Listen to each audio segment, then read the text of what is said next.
Muchas gracias, Dalia, por la presentación. Buenas tardes con todos. Mi nombre es Ariadna Cabanilla, soy estudiante de la Universidad Peruana de Ciencias Aplicadas y para mí el arbitraje no es solamente una especialidad jurídica, sino es la rama del derecho que me apasiona y que hoy he venido construyendo desde el estudio, desde competencias del arbitraje y sobre todo también desde la inspiración de grandes mujeres que abren camino en espacios como en esta cumbre. Por ello, estar aquí es un gran honor para mí. Y antes de entrar al tema central de mi ponencia, quisiera contarles cómo es que nace toda esta investigación. De hecho, sí, hace algunos meses participé en el concurso de ensayos de arbitraje de la Cámara de Comercio de Lima y en ese concurso escribí sobre uno de los temas que más curiosidad me ha generado en los últimos años, que es el uso de la inteligencia artificial en el arbitraje. Ese ensayo fue uno de los ganadores y se convirtió en el punto inicial de este trabajo. Paralelamente, también estuve compitiendo en el MUT UBA, representando a mi universidad bajo la dirección de la doctora Elvira Martínez Coco, a quien admiro profundamente, y en el cual tuvimos el honor de quedar en primer lugar de la competencia, pero justamente ese caso del MUT también giraba en torno al uso de la inteligencia artificial. De aquí surgió la pregunta que le dio vida a toda esta investigación, y es que, ¿qué ocurre cuando una inteligencia artificial generativa, ya sea especializada o no en derecho, redacta el laudo en lugar de la árbitra única? ¿Ese laudo sigue siendo válido? ¿Puede decirse que está debidamente motivado? Para resolver estas preguntas, tuve que sumergirme por completo en el mundo de toda la inteligencia artificial y descubrí algo fascinante, y es que estamos ante una de las grandes invenciones de toda la humanidad, extraordinariamente útil en todos los ámbitos, incluyendo también el derecho, tanto así que justamente está regulada en varias instituciones arbitrales, pero todas coinciden en una misma cosa, en una misma idea, y es que regular su uso es indispensable. Y durante toda mi investigación hubo dos aspectos que llamaron especialmente mi atención: el problema de la caja negra y el algoritmo de la inteligencia artificial. A partir de estos dos problemas surge la pregunta central de esta ponencia, y es si es posible o no mantener el principio de la debida motivación del laudo arbitral cuando interviene una inteligencia artificial. Por favor, si podríamos pasar a la siguiente diapositiva.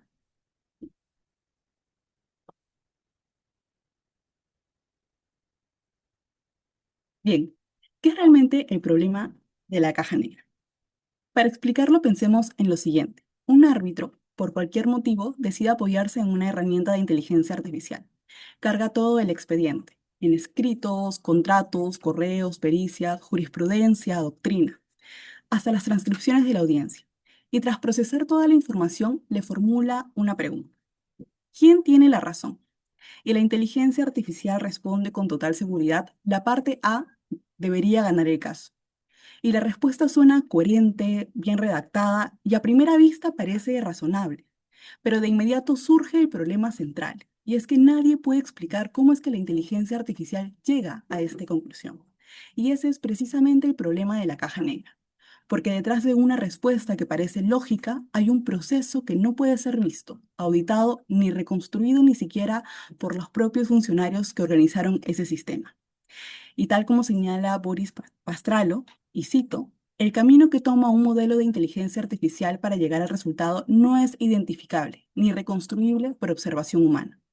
Y eso nos lleva a la siguiente pregunta clave: ¿qué hay exactamente dentro de esa caja negra por la cual opera la inteligencia artificial, ya sea generativa o no? Su algoritmo. Y es precisamente ese algoritmo el cual decide qué datos son relevantes, qué argumentos pesan más que otros y qué patrones debe seguir para producir una conclusión. Y ese algoritmo puede operar sin que nadie pueda verlo, de manera sesgada o directamente incorrecta. Y esto ocurre por una razón muy simple, y es que la IA, la inteligencia artificial, no razona, solamente procesa patrones. Asimismo, toma toda la información que se le cargue al algoritmo como verdadera y no distingue entre un dato crucial o un detalle marginal. Esto no solamente cuestiona la validez de un documento y significa de que tampoco evalúa la credibilidad de un testigo, solamente calcula probabilidades. Y hay dos consecuencias directas de esta opacidad de funcionamiento que para el arbitraje pueden llegar a ser muy relevantes. Primero, que no sabemos si es que el algoritmo está arrastrando sesgos o no. Recordemos algo fundamental y es que la IA aprende de los datos que se le sean proporcionados. Si los datos como la doctrina, la jurisprudencia, los artículos, comentarios o incluso discusiones en Internet ya vienen con patrones repetidos o con ciertos sesgos, la IA absorbe toda esta información como si fuera una verdad absoluta. Y esto genera un fenómeno muy peligroso, y es que la IA puede reproducir y amplificar sesgos que estaban presentes ya en su entrenamiento sin que nadie pueda detectar. Por ejemplo, si una inteligencia artificial fue entrenada con un volumen mayor de decisiones que favorecen una parte típica, por ejemplo, a compradores en disputas de conformidad, estados en materias de contratos o aseguradoras en análisis de cobertura, el algoritmo puede inclinarse automáticamente hacia ese mismo resultado. Y lo más preocupante de esto es de que no podemos ver ese razonamiento interno que tuvo y poder precisar o identificar qué sesgo es el que la IA está teniendo para darnos esa respuesta. Y segundo, es que la inteligencia artificial también puede alucinar. Es decir, la IA, y está comprobado, por ejemplo, en el caso Mata versus Avianca, puede inventar jurisprudencia, puede inventar hechos, puede inventar también argumentos. Y lo más problemático también es que no podemos detectar en qué punto de todo ese proceso se generó esa distorsión, porque evidentemente eso está escondido en el funcionamiento del algoritmo que funciona en una caja negra y ninguno de nosotros podemos verlo. Bien, pasemos ahora a la siguiente diapositiva, por favor. Bien, en ese sentido, tenemos la siguiente pregunta. ¿Significa esto que la inteligencia artificial es una herramienta peligrosa? No. La inteligencia artificial es una herramienta, como ya había mencionado anteriormente, extraordinaria, capaz de procesar información a velocidades que superan cualquier capacidad humana.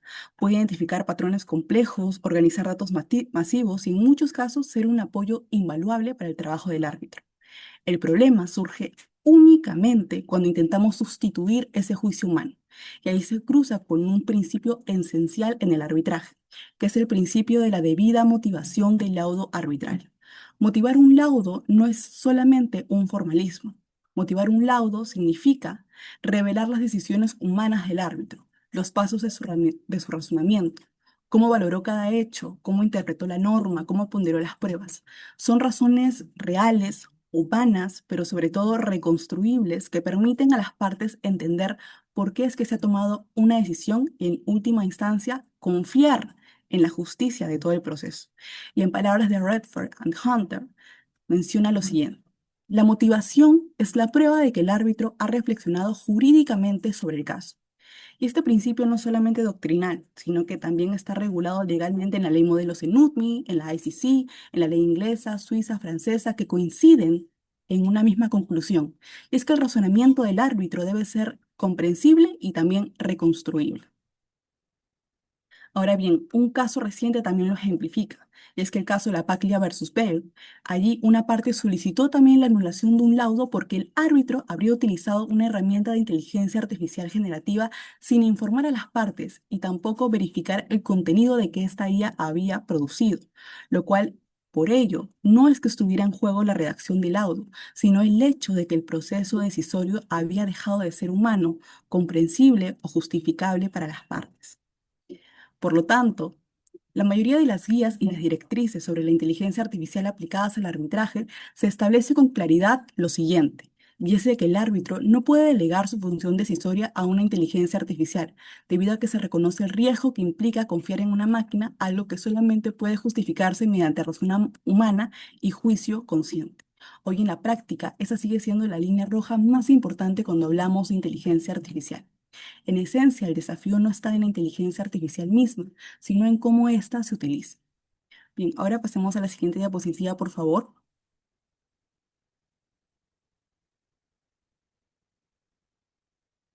Bien, hasta este punto hemos establecido si una IA generativa interviene o no en la elaboración del audio. No podemos reconstruir su razonamiento, y esta opacidad ya compromete la validez misma de la motivación. Pero incluso si es que mañana resolviéramos este problema, si mañana todas las inteligencias artificiales fueran perfectamente auditables, transparentes y trazables, seguiría en pie una pregunta infinitamente más compleja, y es ¿Puede una inteligencia artificial razonar como razona un árbitro humano? Y esta pregunta no es una pregunta técnica, es una pregunta jurídica, filosófica y sobre todo profundamente humana. Motivar un laudo no consiste en seguir una cadena lógica de premisas y conclusiones. Motivar un laudo significa mostrar cómo piensa el ser humano frente a un conflicto real, con todo lo que ello implica. Interpretar el sentido de la cláusula, evaluar la credibilidad de una declaración, ponderar el peso moral de un comportamiento, distinguir entre soluciones posibles y decidir cuál preserva mejor la justicia en cada caso concreto. Y es que la inteligencia artificial puede identificar patrones, pero el árbitro, en cambio, entiende personas. El árbitro entiende la tensión emocional de una parte que se juega la supervivencia, por ejemplo, de su empresa, el temor de un testigo al declarar, la relevancia que puede tener un gesto mínimo o una contradicción leve dentro de todo un relato. Entiende también cuando una parte negoció, por ejemplo, desde la desesperación, o cuando una conducta fue descuidada o cuando fue desleal. Entiende, y esto es muy decisivo, que no todas las violaciones contractuales pesan igual, aunque en el papel luzcan idénticas. Esa sensibilidad, que es parte de la experiencia jurídica viva, permite al árbitro captar matices que ninguna base de datos podría enseñar. La inteligencia artificial puede imitar el lenguaje, por ejemplo, de la buena fe, pero no puede internalizar lo que significa actuar conforme a ella. Puede definir lo que es la equidad, pero no puede sentir cuando la aplicación estricta de una cláusula genera una injusticia que es realmente evidente. Además, las decisiones arbitrales no se toman en el vacío, pues el árbitro sopesa el impacto futuro de su laudo, reflexiona sobre las consecuencias comerciales, reputacionales, relacionales. Se pregunta qué solución permite a las partes continuar, cuál evita el abuso o cuál respeta el equilibrio que ellas mismas quisieron crear cuando decidieron en primera instancia poder firmar un contrato y no había ningún problema. Una inteligencia artificial no puede proyectar este tipo de razonamiento prudencial, al menos no en la actualidad, porque carece de la capacidad de imaginar cómo viven y sienten las personas a través del conflicto que están atravesando. Y hay algo más, es que el arbitraje no se limita a la inteligencia que pueda tener el árbitro, sino también es que exige responsabilidad. Un árbitro firma el laudo y lo respalda. Puede ser interpelado, cuestionado, recusado. Puede y debe responder por la justicia de su decisión, pero una inteligencia artificial no puede asumir responsabilidad jurídica ni moral. Ningún sistema automatizado puede ser garante de justicia, porque en sí la justicia requiere que alguien pueda responder por ella. Y así llegamos al corazón y también al final de este bloque. Es que en definitiva, si es que algún día llegáramos a transformar la caja negra en una caja blanca, seguiríamos sin encontrar en ella la justificación que solamente puede ofrecer un ser humano. Porque el razonamiento jurídico no solamente es lógico, es interpretativo, es argumentativo y a veces es hasta deliberadamente humano. El árbitro no elige la solución más probable, elige la solución más justa y esa elección puede incorporar elementos como la empatía, la intuición moral o la sensibilidad con el futuro de las partes, elementos que, como bien se ha dicho, nacen del corazón humano y no del cálculo automático. Eso sería todo por parte de mi ponencia y antes de concluir quisiera agradecer a Thalía por la invitación, al Círculo de Arbitraje con el Estado por brindarnos este espacio tan valioso para poder reflexionar sobre los desafíos contemporáneos de todo el arbitraje y asimismo de manera muy especial le quisiera agradecer a la doctora Elvira Martínez Coco, quien es la persona que me ha enseñado todo sobre arbitraje y por su guía constante. Muchas gracias. Muchísimas gracias a ti, Ariadna, y qué importante el análisis que has hecho. La IA sin duda es compleja y puede procesar grandes cantidades de información y encontrar patrones de forma muy rápida, pero como bien dices, nunca podrá reemplazar el factor humano. Y siendo así, le damos el pase ahora a la siguiente ponente, que es Sara Dangunova. Sara es asociada en las prácticas de corporativo internacional y de arbitraje internacional de Curtis Mallet Prevost, Colt Mosley LLP. Actualmente es profesora de Derecho Económico Internacional y de Trade Lab en la Universidad de los Andes de Bogotá, en Colombia. Antes de incorporarse a Curtis, fue asesora en la Oficina de Asuntos Legales Internacionales del Ministerio de Comercio, Industria y Turismo de la República de Colombia, donde redactó alegatos, declaraciones orales e intervenciones de terceros ante la Organización Mundial del Comercio y los mecanismos de resolución de controversias de la Comunidad Andina, y también participó en las negociaciones para la compra de, de vacunas del COVID-19. Fue la autora del caso de la 19ª edición de John Jackson Moot Court Competition y fue entrenadora y participante del Philip Jessup International Law Moot Court Competition y fue profesora de la Universidad de la Pontificia Universidad Javeriana. Es abogada y tiene un máster en Derecho Internacional Público cum laude de la Universidad de los Andes y ha realizado estudios en The Academy of International Law y en el World Trade Institute. Finalmente, y por supuesto, Sara también es miembro del Grupo de Trabajo de Economía Digital y Propiedad Intelectual del Centro Internacional de Arbitraje de Madrid, Centro Iberoamericano de Arbitraje, donde participó como una de las autoras del informe sobre principios y recomendaciones para el uso de sistemas de inteligencia artificial en los procedimientos arbitrales. En esta ocasión, Sara nos hablará sobre la transparencia y el uso de la inteligencia artificial por árbitros y abogados de parte. Sara, te cedo el uso de la palabra. Mil gracias por esa introducción tan generosa y por invitarme. Estoy feliz de estar acá compartiendo. Como siempre me llenan de dicha estos espacios donde discutimos de temas importantes y qué más importante que el desarrollo de la inteligencia artificial que está realmente cambiando nuestra labor como abogados. Me disculpo de antemano porque tengo como una gripita empezando, entonces tendré que parar a tomar sorbitos de agua caliente con limón y miel. Pero bueno, acá estamos, que es lo importante.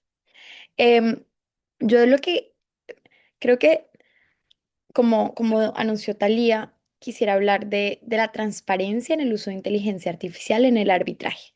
Y creo que se viene muy bien con el tema que nos comentaba Ariadna, porque en últimas Ariadna lo que nos comentaba es, bueno, como es el razonamiento de AI, pero esto porque es una duda, esto porque genera pues tanta curiosidad, como también decía Ariadna. Em, y lo que creo es que genera tanta curiosidad y tantas dudas porque esto le pega justo a la legitimidad del sistema. Entonces, si nosotros tenemos en general jueces de la República que tienen su legitimidad fundamentada en todo el poder del Estado, por decirlo así, en los árbitros esa legitimidad, ¿de dónde viene? Pues de la persona. Es como intuito persona, pónganlo así para ponerlo en términos que todos conozcamos. Un árbitro es seleccionado por las partes por su experiencia, por su forma de comunicarse, por su habilidad en convencer a los otros miembros del tribunal de irse para un lado o para otro, por su disciplina, por su rigor académico, por sus estudios. Todo eso es lo que enmarca la legitimidad. No estoy hablando ya en términos tantos legales, eso vendrá de la cláusula del contrato, como fuere. Estoy hablando como la legitimidad para las partes, como esa apariencia de justicia que en el Estado lo da en la justicia dictada por el Estado lo da una toga. Los árbitros no tienen toga, pero tienen su experiencia y eso es lo que los llena de legitimidad. Entonces, ¿qué ha pasado con el uso de inteligencia artificial? Eh, pues es que empieza a levantar las alarmas. Bueno, yo a quién estoy eligiendo como mi árbitro, quién va a dictar justicia. Y a mí siempre me ha parecido muy, pues fascinante el uso de toga o el uso de pelucas em, por los jueces de la República, porque en últimas todo es apariencia de justicia porque más allá de si un resultado es justo o no, y si por ejemplo la inteligencia artificial puede o no llegar a un resultado justo, me gustaría que algún día pudiéramos hacer la prueba de poner a inteligencia artificial y a árbitros por aparte, cada uno llegando al resultado, a ver si llegan a lo mismo, y tal vez llegan a lo mismo, tal vez podemos encontrar escenarios en donde los resultados para un caso sean iguales, pero ¿qué cambia? Inteligencia artificial versus personas, árbitros elegidos por las partes, por sus capacidades, la apariencia de justicia. Y la apariencia de justicia es importantísima en el arbitraje, y ya acá me va al mundo práctico, también por los costos del arbitraje, ¿no? Entonces, si yo me estoy yendo a una justicia que es pagada por las partes, ¿yo quién quiero que me redacte el laudo, ¿no? ¿Quién quiero que razone? ¿Quién quiero que dicte justicia? ¿Y qué pasa si en últimas no hay apariencia de justicia? Pues no hay derecho, porque uno solamente cumple con una sentencia, uno solo cumple con un laudo cuando uno lo acepta como, bueno, fue justo, perdí, fue justo, pago. Pero si yo no creo en el que emite la justicia, o no creo que no existe esa apariencia de justicia, pues esas ejecuciones ya se empiezan a volver más difíciles y empezamos a tener casos como el que mencionaba Ariadna, muy interesante, de la paga contra Valve Corp, que es un caso que todavía no se ha resuelto, está en una corte del Distrito de California. Fue una demanda presentada este año, y es una persona que perdió en un caso, un laudo, eh, y el sentimiento de injusticia y la apariencia de justicia fue tan poca que dice, yo quiero que anulen el laudo por dos motivos. Primero, por conducta indebida del árbitro y segundo, por imperfecta ejecución de los poderes del árbitro. Y parte de sus alegaciones es que el árbitro ya había mencionado en algún momento públicamente que había usado ChatGPT para redactar un laudo y que también tenía pues la intención de resolver el caso rápido antes de un viaje que tenía. Y, y pues porque el laudo tenía elementos que no estaban en los hechos mencionados por las partes. Y pues también, por supuesto, porque lo resolvió muy rápido el caso. Ese fue un caso que, digamos, se terminaron los alegatos orales en diciembre y la decisión estaba lista en enero. Entonces, en últimas, tal vez la decisión estaría bien de fondo, pero ¿qué se afectó ahí? La apariencia de justicia. ¿Qué había dicho el árbitro? Ay, tengo un viaje, tengo vacaciones. Levanta una alarma. Segunda cosa, yo he usado ChatGPT. Levanta la alarma. Tercera cosa, saco el laudo rapidísimo. De pronto fue muy eficiente, no sabemos. De pronto la inteligencia artificial se usó de forma pues muy pues, adecuada y sin ningún como problema de reemplazar su pensamiento crítico y su análisis. Pero ¿qué se afectó nuevamente? La apariencia de justicia en ese lado. Y sin apariencia de justicia, pues uno que busca la anulación, uno no va a sentir que hubo justicia. Entonces, con este marco sobre cómo la inteligencia artificial en el arbitraje a lo que le pega realmente es a la legitimidad del sistema, y más el arbitraje también está pasando en cortes con jueces, con el poder del Estado, por decirlo así, muy oficialmente con su toga, pero también el mundo arbitraje. Si sabemos que le pega a la legitimidad, ¿cuál podría ser una solución? La transparencia. Entonces, por eso la transparencia cobra especial relevancia en el mundo del arbitraje y el uso de la inteligencia artificial. Obviamente arbitraje por esta característica especial, pero en general para cualquier mecanismo de solución de disputas, de dictar justicia, la transparencia en el uso de inteligencia artificial va a ser de lo más importante. Y uno diría transparencia y tal vez lo que uno se imagina inmediatamente es, bueno, yo solamente quiero saber si usaron inteligencia artificial o no.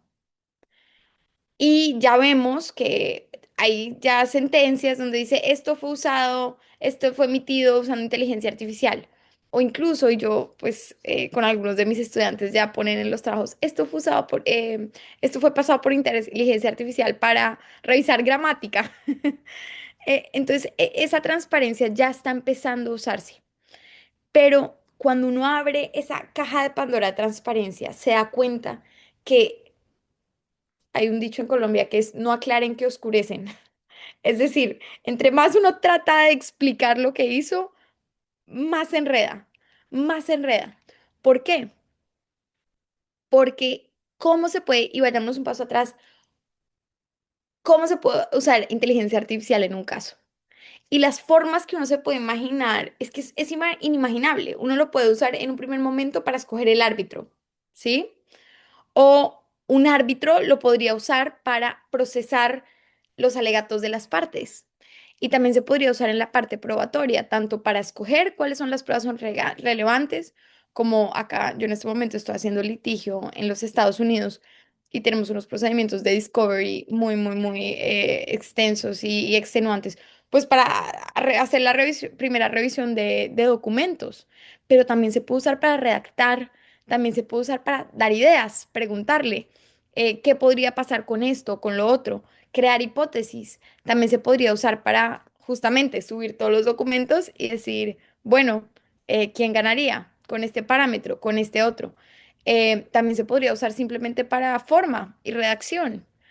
También se podría usar para redactar los hechos, ¿sí? Y esto es también algo importante de cómo lo usarán los secretarios de tribunales en la parte más fáctica, que eso, bueno, tiene toda su complejidad. Pero el uso de inteligencia artificial va a estar en todas las etapas del proceso, no solamente en el analítico y no es tan straightforward, no es como tan directo como decir, o sea, va a ser muy rara la vez en la que un árbitro coja todos los hechos, los suba y diga cuál es la solución.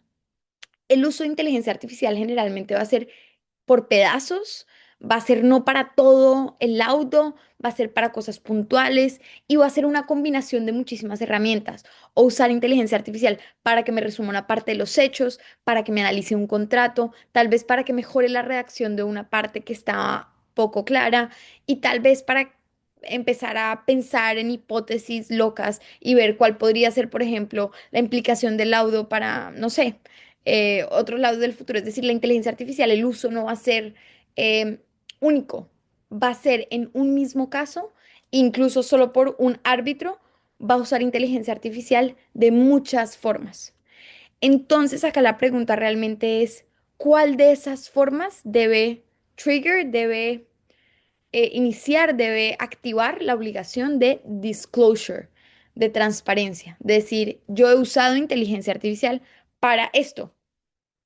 ¿Cuál de los usos de la inteligencia artificial, que ya sabemos que son variadísimos y, y en el proceso van a ser constantes, ¿no? Incluso para una orden procesal, para un correo electrónico, ¿cuál de esos en últimas debe ser anunciado? Y esto teniendo en mente que uno lo tiene que anunciar siempre y cuando esto vaya a mejorar la legitimidad del sistema o a robustecer su legitimidad. Entonces no es de que haya transparencia en el uso de AI porque haya transparencia, sino con qué propósito, con darle más legitimidad. Entonces, cuando uno tiene esa primera pregunta resuelta, por decirlo así, cuando uno ya sabe que, listo, estos usos tengo que indicarlos. Entonces, por ejemplo, si uso inteligencia artificial para revisar las pruebas, ese uso podría activar esto acá, inventándome, todavía no hay como una guía que tengamos de esto. Eso puede, por ejemplo, podría ser un uso que yo tengo que decir como árbitro. Un uso que no debo decir, pues si lo usé para que me corrigiera gramática, para que me hiciera las citaciones, tal vez ese no es tan importante o tan relevante como para tener que ser anunciado por el árbitro para mantener la legitimidad del sistema. Una vez pasamos esa primera pregunta, nos iríamos a la segunda y es, ¿qué tanto disclosure, qué tanta transparencia deben dar los árbitros? Entonces acá, nuevamente, todavía no hay guías. Una forma es simplemente se usó inteligencia artificial. Y ahí nos vamos a lo que mencionaba Ariadna, un poquito de como la caja negra, nunca vamos a saber qué pasó, qué tipo de inteligencia artificial, o podemos ver toda la conversación que tuvo el árbitro con el sistema de inteligencia artificial, por ejemplo. Y eso, nuevamente, no en arbitraje, pero ya lo están haciendo universidades, que le dicen a los estudiantes, perfecto, pueden usar inteligencia artificial. Solamente copien y peguen la conversación completa. ¿Cuál fue el input que le diste al sistema? ¿Qué preguntas se hicieron? ¿Cómo fue el análisis de esa información? Otra podría ser como un punto medio y es, pues no hay que dar toda la conversación, pero de pronto simplemente anunciar qué tipo de inteligencia artificial se usó, porque va a ser muy diferente si es la inteligencia artificial pública, general, que se nutre de bases de datos abiertas versus una diseñada específicamente por el centro para uso de los árbitros del centro o por las partes para el uso en la disputa y que solamente tenga los documentos de la disputa específica y sea un universo autocontenido muy controlado. ¿Qué tipo de información se usó? cómo se usó, qué inputs se dieron. Entonces, cuando nos metemos al mundo de la transparencia, vamos a ver que hay muchas preguntas sin resolver. Y acá solo quisiera como señalar algunos avances que hemos tenido, como en guías, obviamente todas son sujetas a lo que las partes en últimas acuerden. Em, a ver, ¿cómo que hay por ahí? Entonces tenemos, por ejemplo, que en, perdón, en la guía que sacó el Centro de Arbitraje y Mediación de Silicon Valley en el 2024, se dice que el disclosure, es decir, se usó o no inteligencia artificial, no es necesario como en general, o sea, no hay una regla que diga tiene que haber un disclosure. Entonces, Silicon Valley, que es como los principales impulsores, dicen, bueno, no es necesario, ¿sí? Ojo, no están diciendo no debe haber, simplemente no es necesario. ¿Eso qué nos puede llevar a pensar? Que tal vez está sujeto a el acuerdo de las partes o que tal vez simplemente va a ser caso a caso. Si yo estoy presentando una pieza de evidencia que usé, que saqué de AI y que creo que se necesita discutir de AI, lo presento. O si veo que la contraparte usó AI, o si veo será caso a caso y le pediré a los árbitros que haya de pronto, como no sé si discovery sobre cómo se usó la inteligencia artificial en ese caso, sería interesantísimo. También tenemos, por ejemplo, que el Centro de Arbitraje y Mediación de la Cámara de Comercio de Brasil, Canadá, también tiene unas guías de marzo de este año y dice que los árbitros deben disclose, deben decir cuando usaron inteligencia artificial, cuando su uso impacte materialmente el proceso de arbitraje o su razonamiento. Entonces miren que tenemos Silicon Valley diciendo, bueno, toca caso a caso y ya esta Cámara de Comercio Brasil-Canadá diciendo, bueno, solamente, o sea, lo que hablamos ahorita como ese trigger, esas situaciones que activan la obligación, va a ser cuando se impacte materialmente el proceso o el proceso de razonamiento de los árbitros. Entonces es interesantísimo porque quiere decir ¿qué quiere decir que se impacte materialmente como pensó un juez? Y nuevamente, ¿cómo sería esto diferente a que un árbitro discuta con los otros árbitros y se hagan hipotéticos entre ellos? ¿Cómo sería eso diferente de discutirlo con esta herramienta súper poderosa que tiene acceso a toda la información que podemos encontrar en Internet? También tenemos una nota muy interesante del Centro de Arbitraje de Viena sobre el uso de inteligencia artificial. Y ese tiene como un poquito más de detalle, ¿no? Dice, este es de 2025, dice que los árbitros deben, en su discreción, nuevamente no es obligatorio, considerar, anunciar que han usado AI y si lo planean usar. Y en esa medida tienen que informarme a las partes cuál es el nombre de la herramienta de inteligencia artificial que van a usar, cuál es, qué es lo que van a usar y para qué la van a usar. Y muy importante, en esta guía que sacó la Cámara de Comercio de Viena, dice, las partes deben tener la oportunidad para comentar sobre este uso de inteligencia artificial. También interesantísimo, esto salió en la guía de la Cámara de Estocolmo y ahí simplemente dice, we encourage, o sea, le decimos a los árbitros sería súper si anuncian cómo usar una inteligencia artificial tanto en la investigación como en interpretar los hechos o aplicar la ley a los hechos. Sin embargo, no dice cómo no tiene una obligación también fuerte. Entonces, todo esto para decirles, y ya con esto cierro, no sé si me fui mucho del tiempo, pero la inteligencia artificial en el arbitraje no es un uso único ni que se pueda entender fácilmente, es un uso que, y ahora como está el mundo, va a acompañar a todas las etapas de arbitraje, desde labores formales, digamos, no tan materiales, como labores mucho más importantes que llegan al razonamiento. E incluso en el razonamiento, eh, pues hay muchos niveles de razonamiento, crear hipotéticos, preguntar escenarios, o simplemente poner todos los hechos y decir cuál es la solución del caso. Entonces, debido a que la inteligencia artificial nos acompaña en todo el proceso y está acompañada a ser muy diversa en cada etapa, cuando hablemos, y acá de pronto mi llamado simplemente es cuando hablemos de transparencia en el arbitraje de la inteligencia artificial, tengamos en cuenta ese uso como omnicomprensivo que ya está en toda la inteligencia artificial para entender que la transparencia no puede ser transparencia porque sí, tiene que ir enfocada a un objetivo. Y el objetivo que yo propondría es aumentar, robustecer la legitimidad del arbitraje como mecanismo de solución de disputas que pueda dictar derecho con toda su fuerza y donde se siga viendo al árbitro como esta persona imparcial, justa, a la que yo le entrego lo que para mí es más importante en ese momento, que es mi disputa legal costosísima.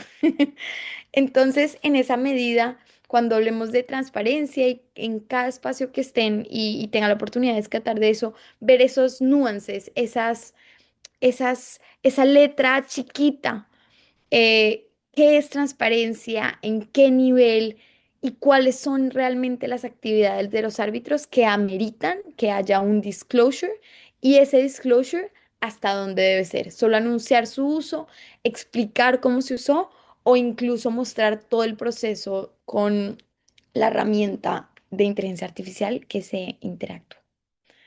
Entonces ya con eso creo que cierro. Gracias, Talia.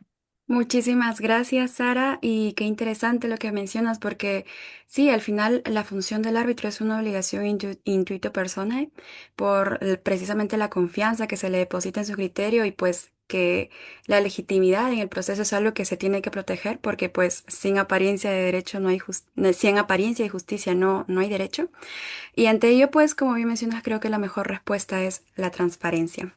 Finalmente, le daremos el pase a la última ponente de esta mesa, que es Bernardita Ditus.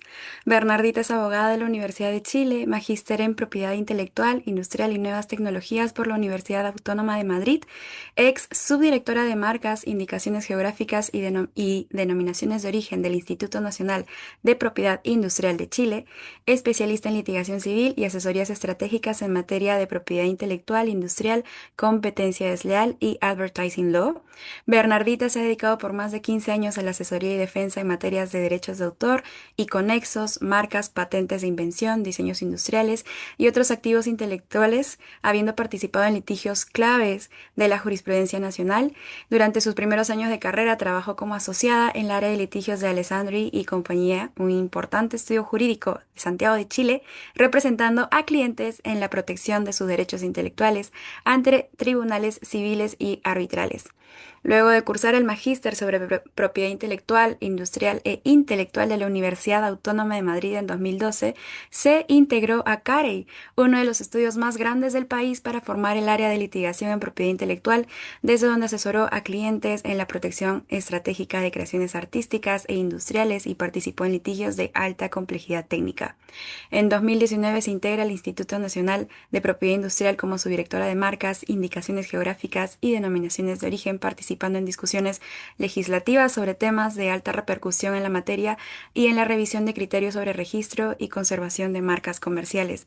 Finalmente, pues Bernardita también es miembro del grupo de trabajo de economía digital y propiedad intelectual y como ya han de haber notado por su notable experiencia en temas de propiedad intelectual, pertenece al subgrupo que analiza dichos temas y por eso hoy Bernardita nos hablará de la IA generativa y derechos de autor, nuevas controversias y su resolución en arbitraje. Bernardita, te cedo el uso de la palabra. Muy buenas noches. Acá en Santiago son casi las 9 de la noche. Es un placer estar con todas y con todos ustedes. Talía, te agradezco muchísimo esta invitación. Como les decía a Talía y a Diego antes de entrar, me siento súper honrada de que me hayan invitado a participar en esta cumbre del CAE, del Círculo de Arbitraje con el Estado. Estar rodeada de profesionales tan destacadas, estudiantes también tan destacadas como he escuchado. Realmente es un honor y concuerdo con lo que se ha señalado. Estas instancias de generación de debate, de compartir ideas, son fundamentales, primero, para seguir conversando. Primero, el tema que nos toca a nosotros, la inteligencia artificial, es lo que se viene, ha llegado para quedarse y lo mínimo que podemos hacer es conversarlo, discutirlo, debatirlo, proponer, porque aquí hay mucho que hacer y que decir. Nada está escrito, nada está definido. Sara nos hablaba de metodologías de apertura, por ejemplo, ¿no es cierto?, de el uso de la inteligencia artificial durante el procedimiento arbitral. Otros sistemas plantean la responsabilidad directamente del árbitro en cuanto a la labor que ha desempeñado. Se está debatiendo acerca de cómo se está utilizando la inteligencia artificial en las distintas fases del arbitraje, no solamente por el árbitro, la árbitra, también por los abogados, abogadas que participan, los centros que, como no me acuerdo si fue Ariadna o Sara, nos comentaban que se utiliza la inteligencia artificial para elección de los árbitros, por ejemplo, más aptos para conocer de un debate. En fin, la inteligencia artificial está. Y a mí me ha tocado hablar de un tema que me apasiona y por eso vamos a poner aquí mi warning para no hablar de aquí hasta las 11 de la noche. Podemos estar felices conversando del tema. Las interrelaciones que existen actualmente entre la inteligencia artificial y el mundo de la propiedad intelectual son vastas, son enormes. Eh, por eso les digo que podemos hablar mucho rato. El tema que me propusieron, porque debo confesar que me lo propuso Talía y lo encontré muy entretenido y dije, hablemos sobre esto, es amplio e interesante. ¿Cuáles son las fronteras de la inteligencia artificial generativa y los derechos de autor? Y, de refilón, ¿por qué sería conveniente seguir utilizando o seguir posicionando el arbitraje para poder resolver los conflictos que se generan en esta materia? La interrupción, la irrupción de la inteligencia artificial ha sido una cosa vertiginosa. Yo creo que si nos miramos nosotros mismos de aquí a 5 años atrás, la historia era otra. La inteligencia artificial estaba sonando, pero no teníamos idea cómo la íbamos a utilizar, cómo iba a incidir en nuestras vidas. Bueno, está incidiendo y mucho. En el área a la que me dedico eh, yo me dedico a litigación, pero siempre estaba enamorada desde que empecé la carrera de la propiedad intelectual. Y como enamorada de la propiedad intelectual, permanentemente estamos revisando las quejas, las propuestas de los creadores. No estoy hablando solamente de autores de obras literarias, artísticas, científicas, etcétera. Estamos hablando también de creadores de invenciones, creadores de variedades vegetales, etcétera. El mundo de la innovación es enorme. Entonces, estamos escuchando con mucha atención qué es lo que está pasando para esos creadores en este mundo vertiginoso de la propiedad, de la inteligencia artificial, perdón. Primero, para entender de qué estamos hablando, tenemos que hacer un primer razonamiento que yo creo que ha quedado claro de todo lo que han conversado Sara y Ariadna. ¿Qué es la inteligencia artificial generativa? La inteligencia artificial generativa no es no es un mecanismo que haga copy-paste, que tome información y la transfiera de un lugar a otro. No, la inteligencia artificial generativa es una devoradora de datos. Y como devoradora de datos, los mezcla, los utiliza, los compila, en fin, para crear una nueva respuesta ante lo que le plantea el usuario, ¿verdad? Y de pasada, en todo este análisis que está haciendo la inteligencia artificial de datos, utiliza, no inocuamente, obras del intelecto, obras protegidas por el derecho de autor que los autores han volcado en el medio de la Internet. A veces con conocimiento, voluntariamente, a veces sin conocimiento, pero hay obras. Pensemos, música, dibujos, bocetos, textos, por doquier, miles y miles de textos que los autores han creado, han volcado en el mundo tecnológico y que son utilizados por la inteligencia artificial para armar sus respuestas. ¿Qué ha pasado? Los autores, los fotógrafos, artistas visuales, músicos han expresado una primera preocupación en torno a la primera gran fuente de controversia, que es el uso de las obras para entrenar los modelos de inteligencia artificial. La mayoría de los sistemas de inteligencia artificial generativa utilizan datasets gigantes obtenidos de Internet. Hay miles de obras protegidas en Internet. La pregunta es si esto, y aquí no voy a ahondar en qué categorías de derechos son los que se empiezan a infringir, voy a hacer una pequeña reflexión. El derecho de autor confiere al creador derechos de naturaleza patrimonial y derechos de naturaleza moral. Los morales son inalienables, imprescriptibles. Nadie puede atentar contra la paternidad. Incluso acá en Chile, mediante jurisprudencia y mediante el análisis normativo, se ha establecido que la paternidad, y probablemente en vuestras jurisdicciones lo mismo, incluso es eterno. Tenemos derechos morales, tenemos derechos patrimoniales de reproducción, de transformación, de distribución, por citar algunos, ¿verdad? ¿Qué ocurre en este caso? La pregunta es, ¿constituye el uso que hace la inteligencia artificial una reproducción no autorizada de estas obras? Pongámonos en el caso de que el autor no lo ha autorizado, ¿verdad? No ha autorizado el uso de su obra para modelos de entrenamiento de inteligencia artificial generativa. ¿Es una reproducción no autorizada o podríamos justificar este uso como un uso permitido en la minería de datos como fair use, por ejemplo? ¿No es cierto? Esto está sonando mucho. Minería de datos, uso justo para creación, para investigación. ¿Qué ha ocurrido en Chile? Y luego, si tenemos tiempo, me comentarán ustedes qué ha pasado en vuestras jurisdicciones. Pero nosotros estamos tramitando actualmente un proyecto de inteligencia artificial. Entonces, ¿qué se ha dicho?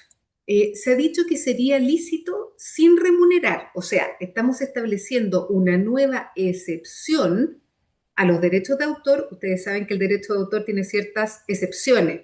Excepciones por criterios de accesibilidad, por ejemplo. Excepciones por necesidad de conservación de datos no permanentes, sino que datos para procesamiento, excepciones de bibliotecas públicas. En general tenemos catálogos de excepciones establecidos en nuestras legislaciones y queremos establecer acá uno nuevo. Sería lícito sin remunerar, dice este proyecto entonces, ni obtener autorización del titular todo acto de reproducción y extracción de obras publicadas para fines de minería de datos y de textos. O sea, en principio, sería lícito. No tendríamos que remunerar al autor si estamos utilizando una obra para minería de datos, o sea, para entregar información y datos a esta inteligencia artificial generativa. Pero bueno, en Chile se optó por establecer un sistema parecido al opt-out que utilizan los europeos, que viene a ser una especie de derecho del autor de evitar este uso amplio.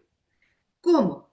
Mediante el establecimiento de una especie de disclaimer o de alguna cuña o de algún mecanismo mediante el cual el autor pueda decirle esta obra no puede ser utilizada para minería de datos. Si el autor hace ese disclaimer, la inteligencia artificial no lo puede utilizar.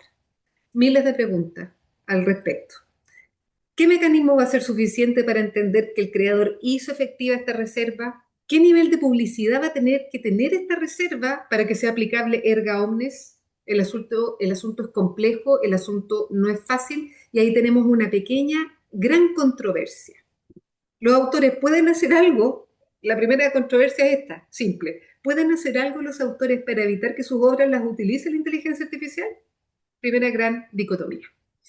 Segunda controversia. Y esto tiene que ver con mucho de lo que han hablado Ariadna y Sara. La segunda controversia está originada por la autoría y la originalidad de las obras desarrolladas por inteligencia artificial.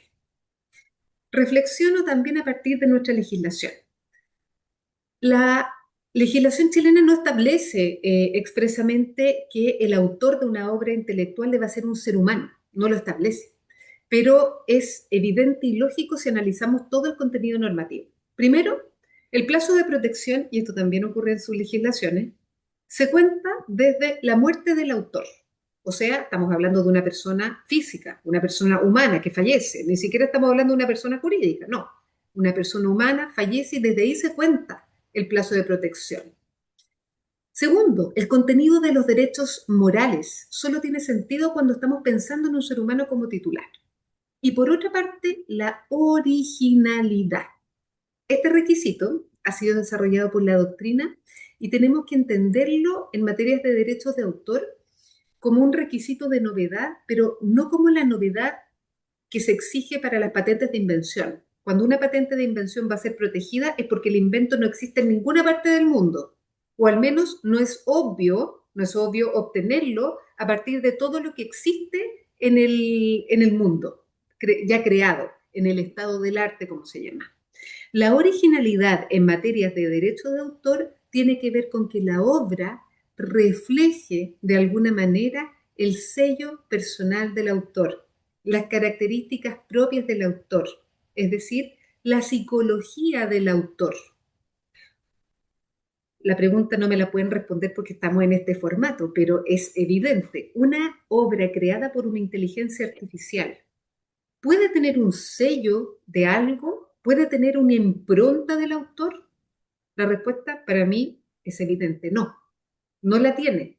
Por lo tanto, si la obra generada por inteligencia artificial no puede ser un reflejo, no va a ser entonces de la personalidad del autor. Pensemos en que la inteligencia artificial está utilizando a miles de autores. O sea, ¿cuál es la personalidad de esos miles de autores? No se sabe. Si esa obra no puede reflejar la personalidad, no va a ser una obra original y por lo tanto no va a poder tener protección por el derecho de autor. Adriana decía en su ponencia algo bien interesante, me lo anoté aquí. La inteligencia artificial no razona, solo procesa. Si solo procesa y no razona, con mayor razón vamos a poder concluir que no crea desde sus entrañas, digamos, no crea desde su intelecto, solamente está acumulando datos y volcando una respuesta que puede ser positiva, negativa. ¿Por qué? Porque está llena de sesgos, como decía Sara, puede estar llena de sesgos, puede estar llena de errores. La inteligencia artificial se equivoca y se equivoca mucho. Vamos a llegar a un momento en que no se equivoque, pero para ello falta. En definitiva, me queda ya poco tiempo y creo que he dicho poco. Pero bueno, la controversia que se van produciendo a nivel de autoría e inteligencia artificial generativa se han debatido ya a nivel jurisprudencial en el mundo. En Estados Unidos, el circuito del Distrito de Columbia ya definió que la obra, para tener protección, una obra artística, debe ser generada por un ser humano, ¿verdad? No puede emanar de la inteligencia artificial. Tanto es así que razona este tribunal en el sentido que existen obras que son protegidas a favor de personas jurídicas mediante la fórmula de work for hire, es decir, un trabajador que desarrolla una obra intelectual no tiene esos derechos en origen, sino que esos pasan a la persona jurídica, pero por una ficción legal. Y siempre hay eh, una persona natural creadora de la obra de la que se está apoderando esta persona jurídica. En el mundo de la inteligencia artificial esto no ocurre. Podríamos seguir hablando de las miles de controversias. Les voy a dejar solamente esas dos inquietudes para mencionar dos cosas que yo creo fundamentales. ¿Por qué, a mi juicio, todo este mundo de controversias tiene como un escenario ideal el arbitraje para encontrar resolución de conflictos? Y aquí hago el link a lo que nos dedicamos todos, ¿verdad? A los árbitros y árbitras que nos están mirando. Por dos cuestiones fundamentales. Primero, el arbitraje, que también podríamos discutir horas acerca de cómo se afecta la confidencialidad con la inteligencia artificial aplicada al arbitraje, pero en esencia, el arbitraje es un medio confidencial donde voy a poder debatir de temas de propiedad intelectual que son particularmente sensibles. Eh, Pensemos que en la propiedad intelectual están metidos también los secretos empresariales, por ejemplo. El arbitraje, por lo tanto, se presta como un medio idóneo para discutir de estas materias por el medio confidencial que ofrece o que al menos debería ofrecer. Ojo ahí con todas las revisiones de aspectos técnicos de TI que tenemos que hacer nosotros como árbitros y en los centros de arbitraje, porque resulta que tenemos que garantizar la confidencialidad y para eso lo primero que tenemos que hacer es ver si nosotros tenemos sistemas de protección de ciberseguridad adecuados, como cosa mínima, como dato. Segundo punto, ¿por qué es el arbitraje puede ser el mejor mecanismo para resolver todas estas dicotomías de las que estoy hablando, porque contamos los árbitros y árbitras con la especialización necesaria para resolver estas materias. En Chile, y no me canso de decirlo, tenemos el debate de infracciones en propiedad industrial e intelectual se da a nivel de juzgados ordinarios. Y los juzgados ordinarios están tapados de trabajo, están con mucho trabajo, no tienen la especialización. La definición de la primera instancia en Chile nos está costando mínimo 2 años. Si a eso sumamos las instancias posteriores, vamos a tener 4 años de debate acerca de la existencia o inexistencia de infracción, ¿verdad? La justicia arbitral nos puede asegurar además un mejor plazo de resolución. Entonces, para mí, este matrimonio es perfecto. Tenemos una justicia dedicada, una justicia eh, técnicamente más apta y tenemos conflictos con una delicadeza y una tecnicidad importante. Cuando estamos en materia, revisando materias de infracción a propiedad intelectual, nos encontramos con, yo siempre lo digo, con la sensibilidad propia de los autores y creadores que han aportado las obras a la sociedad. Por lo tanto, tiene que ser una materia tratada con una delicadeza y una plasticidad muy importante por parte del juzgador. Cierro haciendo una reflexión. La inteligencia artificial llegó para quedarse. Tenemos el tema que ha mencionado Sara de cómo validar, cómo permitir que el uso de esa inteligencia artificial no perjudique la judicatura arbitral, por ejemplo, para que siga siendo una judicatura de confianza a la que acudan las partes para solucionar sus conflictos. El desafío es enorme. El desafío en materia de propiedad intelectual es gigantesco. Nada está definido, porque yo lo que les estoy comentando, hay alguna jurisprudencia que ha dictado algún tribunal en el mundo, pero esto está debatiéndose. ¿Qué tenemos que hacer nosotros por nuestra parte? Por lo menos tener la duda. ¿Qué pasa con esas obras que se generan con inteligencia artificial? ¿Generan algún tipo de derecho en favor de alguien o pueden ser utilizadas como obras de dominio público? ¿Qué pasa con los derechos de los creadores ahora que han aportado obras intelectuales? ¿Contra quién se van a dirigir? Si ven que su obra ha sido utilizada y la pueden reconocer, porque muchas veces incluso les cuesta reconocerla. Ha sido tan modificada mediante todos los datos que utiliza la inteligencia artificial que les cuesta reconocerla. Les doy gracias infinitas por permitirme comentar estos breves minutos, un tema que considero que es realmente relevante y quedo a vuestra disposición para cualquier duda, comentario, etc. Muchas gracias.